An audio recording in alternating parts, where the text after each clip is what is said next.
hanes yn Gymru yn anwyl i'w phlant, gwroldeb yn milwr, defosiwn y sant. Os gwyllt ydyw gwalion, mae hefyd yn wen, nid oes gennym achos I ostwng ein pen. Mae dlyw yn cenhedloedd yr chafwn ein llew, parhau fel y wylfa yn uchel a chref. Mae phen i'w cymylau dan wenau yn ef.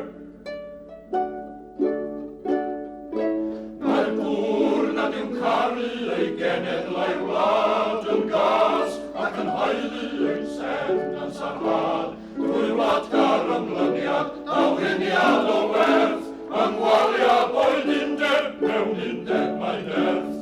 At ddyw y cenhedloedd yr chafwn ein llew, parhau fel y wylfa yn uchel a chref. Mae phen i'w cymylau dan wenau yn ef. Mae awen gref